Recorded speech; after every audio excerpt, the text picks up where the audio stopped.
Asia কাপের সবচেয়ে অর্থহীন ম্যাচটাই হয়ে উঠল সবচেয়ে অর্থবহ। না, টুর্নামেন্টের হিসাব নিকাশে ভারত শ্রীলঙ্কা এই ম্যাচের কোনোই গুরুত্ব নেই, সেই জন্য অর্থহীন।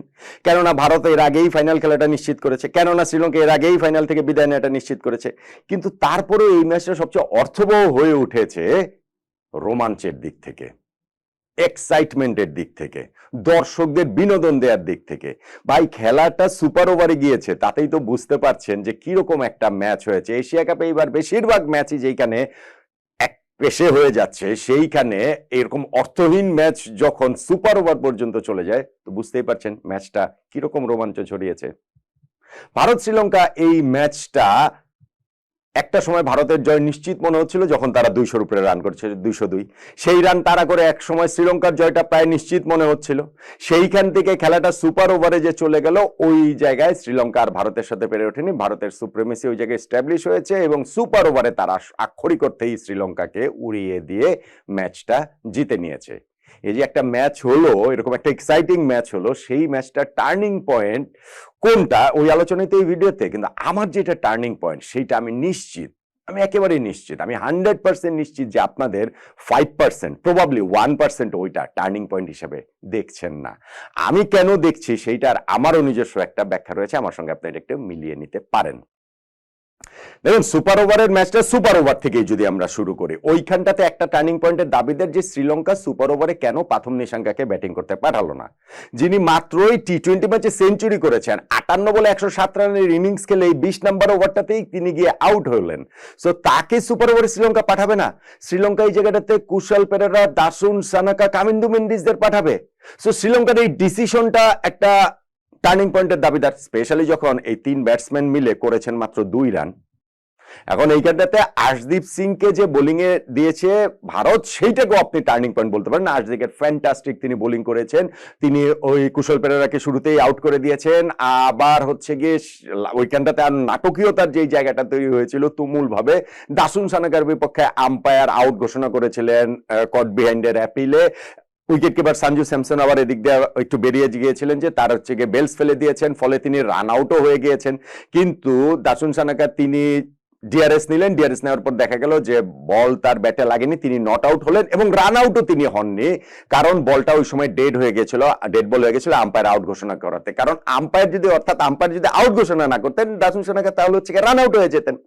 সো এক বলে যিনি 2 বার আউট হতে পারতেন, তাকে আম্পায়ার আউট ঘোষণা করার কারণে তিনি রান আউটও হন নাই।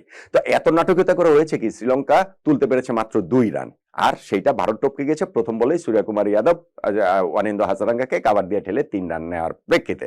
ফলে এই জায়গাটাতে এই কেন পাথম নিশাঙ্গাকে ব্যাটিং এ পাঠালো না শ্রীলঙ্কাকে, সেইটা আপনি টার্নিং পয়েন্ট বলতে পারেন, এবং আশদীপ সিং এর ওভারটা ওভারঅলকে সেইটাকেও আপনি টার্নিং পয়েন্ট বলতে পারেন। কিন্তু আমি বলছি আমার টার্নিং পয়েন্ট সেটা না। এখন টার্নিং পয়েন্ট বলতে পারেন যে শ্রীলঙ্কার ব্যাটিং ইনিংসের লাস্ট ওভারটা, যখন তাদের 12 রান প্রয়োজন হবে এবং প্রথম বলটাতেই পাথম নিশাঙ্কা তিনি আউট হয়ে গেলেন, সেইটাকে কেন 202 রান যখন ভারত করেছে তখন জয়ের জন্য তারাই ফেভারিট। শুরুতে প্রথমেই তারা আবার হারিয়ে ফেলেছে কুশল মেন্ডিসের উইকেট, কিন্তু সেকেন্ড উইকেট পার্টনারশিপে পাথম নিশাঙ্কা এবং কুশল পেরেরা 127 রান অ্যাড করেছে। এবারে টুর্নামেন্টে পার্টনারশিপে এটা হাইয়েস্ট, এবং 12 ওভার শেষে শ্রীলঙ্কার স্কোর দেখা গেল 1 উইকেটে 134। শেষ 8 ওভারে তাদের 69 রান প্রয়োজন, হাতে 9 উইকেট নিয়ে। 48 বলে 69 রান প্রয়োজন, হাতে 9 উইকেট নিয়ে জয়ের জন্য শ্রীলঙ্কা তখন ফেভারিট, অবশ্যই শ্রীলঙ্কা তখন ফেভারিট। তারপরে বরুণ চক্রবর্তী পার্টনারশিপটা ব্রেক করলেন আউট করে কুশল পেরেরাকে। শ্রীলঙ্কায় এরপরেও পাথম নিশাঙ্কা ছিলেন, এবং লাস্ট ওভারে যখন তারা ঢুকে তাদের 12 রান প্রয়োজন হয়, প্রথম বলটাকে ওইখানটাতে হার্ষিতের প্রথম বলটাতেই তিনি যেটা ফ্লিক করেছিলেন, সেইটা শর্ট ফাইন লেগে দাঁড়িয়ে থাকা ফিল্ডারের 1 মিটার এদিক ওদিক দিয়ে গেলেই 4 হয়ে যায়, কিন্তু সরাসরি ফিল্ডারের কাছে গেছে, তিনি আউট হয়ে গিয়েছেন। ওই অবস্থা থেকেও শ্রীলঙ্কা ম্যাচটাকে ফোর্স করেছে সুপার ওভারে নিয়ে, এবং এখানে এলিমেন্টস অফ লাকও তাদের ছিল, কেননা শেষ 2 বলে তাদের 7 রান প্রয়োজন। ওই সময় হচ্ছে গিয়ে সানাকার ব্যাটের কোনায় লেগে একটা 4 হয়ে গেল, লাস্ট বলে প্রপার টাইমিং হয়নি, দৌড়ে তারা 2 রান নিলেন, ফলে খেলাটা সুপার ওভারে গেল। সুপার ওভারে গিয়ে কি হয়েছে সেটা তো বলেছে। ফলে এইখানটাতে আপনি পাথম নিশাঙ্কার আউটটাকেও টার্নিং পয়েন্ট বলতে পারেন, কিন্তু আমি বলছি না আমার টার্নিং পয়েন্ট সেটাও না। ভারতের ইনিংসটাতে এবার আসেন। ভারত যে 202 রান করলো এবং সেই 202 রান করার পথে শুরুতেই তারা অভিষেক শর্মার ওই ব্লেস্টারিং স্টার্ট যথারীতি এই ম্যাচেও পেয়েছে। 31 বলে 61 রানে একটা ইনিংস খেলেছেন, ফলে অন্য প্রান্ত থেকে শুভমান গিল শুরুতেই 4 রানে আউট হয়ে যাওয়া, কিংবা সূর্যকুমার যাদব যে স্ট্রাগল করছেন, তিনি 13 বলে 12 রান করে আউট হয়ে গেছেন, সেগুলো আসলে ভারতের এই ইনিংসের রান রেটটাকেও মানে ইয়ের মধ্যে রাখতে দেয়নি, প্রেশার মধ্যে, এবং তারা তাদের মতো করে এগিয়েছে। তারপর সঞ্জু স্যামসন স্কোর করেছেন, তিলক বর্মা 34 বলে 49 রানে নট আউট ছিলেন, শেষে গিয়ে অক্ষর প্যাটেল 15 বলে 21 রানের ইনিংস, ফলে তার স্কোরটা 202 রানে পৌঁছলো।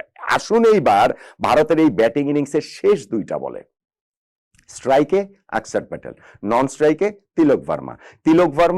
49 রানে নট আউট, 50-র একটা মাইল ফলক তার সামনে রয়েছে এবং তিনি মোর সেট ব্যাটসম্যান। ফিফথ বলটাতে অক্ষর প্যাটেল তিনি হচ্ছে গিয়ে একটা রান নিলেন দৌড়ে, এবং সেইটা সেকেন্ড রান হলেও হতে পারে, নাও হতে পারে, 50-50 কল। যেহেতু তিলক বর্মা 50 তার নিজের মাইল ফলকের সামনে দাঁড়িয়ে রয়েছে এবং তিনি more set batsman, more of a batsman then Axar Patel অবশ্যই। সো তিনি যদি স্ট্রাইকটা রেখে দেন, এখানটাতে কারো কোনো কমপ্লেন করার কোনো জায়গা নাই, এবং অক্ষর প্যাটেলও তিনিও সেকেন্ড রান নিতে চাননি, দেখাই গিয়েছে। তিলক ভার্মা সেকেন্ড রানটা পুশ করেছেন, তিনি ক্রিজের মাঝ বরাবর চলে এসেছেন এবং পুশ করে তিনি অক্ষর প্যাটেলকে দিয়ে সেকেন্ড রানটা নিয়েছেন। তিনি নিজের মাইল ফলকের কথা ভাবেননি, তিনি ওই মোমেন্টে গিয়ে দলের একটা রান কম্প্রোমাইজ করার কথাও ভাবেননি যে এই সেকেন্ড রানটা কম্প্রোমাইজ আমরা করি। এবং লাস্ট বলটাতে অক্ষর প্যাটেল তিনি একটা ছক্কা মেরে দিলেন। এখন শেষ বলে অক্ষর প্যাটেল ছক্কা নাই মারতে পারতেন, কিন্তু আপনি যখন হিসাব করবেন শেষ বলে অক্ষর প্যাটেল ছক্কা মেরেছে, ম্যাচটা সুপার ওভার পর্যন্ত গিয়েছিল, ফলে শেষ বলে ছক্কার একটা গুরুত্ব আছে না? গুরুত্ব তো আছেই, আপনি যদি ওইভাবে চিন্তা করেন। তারপরে সুপার ওভারে গিয়ে ভারত জিতেছে। আরো বেশি গুরুত্বপূর্ণ আমার কাছে মনে হয় ভারতের এই মেন্টালিটি, ভারতের এই চ্যাম্পিয়ন মেন্টালিটি, তিলক ভার্মার এই চ্যাম্পিয়ন মেন্টালিটি, যেইখানটাতে তিনি নিজের মাইল ফলকের কথা না ভেবে, দলের একটা রান এইখানটাতে হচ্ছে গিয়ে স্যাক্রিফাইস করলাম সেইটার কথা না ভেবে, তিনি সেকেন্ড রানের জন্য পার্টনারকে পুশ করেছেন, এবং সেই লাস্ট বলটাতে হচ্ছে গিয়ে তার পার্টনার ঠিকই ছক্কাটা মেরে দিলেন। লাস্ট বলে ছক্কা তিনি নাই মারতে পারতেন, কিন্তু আমি এই মেন্টালিটির কথা বলছি। যখন তিলক ভার্মা বেরিয়ে আসছিলেন অক্ষর প্যাটেলকে নিয়ে ইনিংস শেষে, তখন তাদের কোচ গৌতম গম্ভীর ক্ল্যাপ করছিলেন। আই এম শিওর যে টিম মিটিং এও এই তিলক ভার্মার এই মেন্টালিটির কথাটা অন্যদের সামনেও বলেছে। ভারতের এই চ্যাম্পিয়ন মেন্টালিটি, 19 নাম্বার ওভার পেরিয়ে 20 নাম্বার ওভারের ফিফথ যে বলটাতে তিলক ভার্মা যেটা দেখিয়েছেন, সেটাকেই তাই ভারতের আজকে মানে এই যে শ্রীলঙ্কার বিপক্ষে যে সুপার ওভারে গিয়ে তারা ম্যাচটা জিতলো, সেই জয়ের টার্নিং পয়েন্ট মনে হয়। আজকের ম্যাচের প্রেক্ষাপটে ওইটাকে আপনি টার্নিং পয়েন্ট নাই বলতে পারেন, কিন্তু ওভারঅল ভারত যে কেন ভারত হয়ে উঠেছে, ভারতের ক্রিকেট টিম কেন ভারতের ক্রিকেট টিম হয়ে উঠছে, তাদের এই চ্যাম্পিয়ন মেন্টালিটির একটা প্রমাণ এই তিলক ভার্মার ওই একটা 20 নম্বর ওভারের ফিফথ বলে। আমার কাছে তাই এইটাকেই ভারতের জয়ের টার্নিং পয়েন্ট বলে মনে হয়। এইবার আপনারা বলেন, আপনারা কত পার্সেন্ট কে আপনারা ভেবেছিলেন যে এইটা টার্নিং পয়েন্ট হবে? আমার আমি যেটা বললাম যে শুরুতে, যে খুব একটা কারো ভাবার কথা না। আমার আর্গুমেন্ট শুনে এখন কি মনে হচ্ছে কিনা যে না, এইটা টার্নিং পয়েন্ট হতে পারে?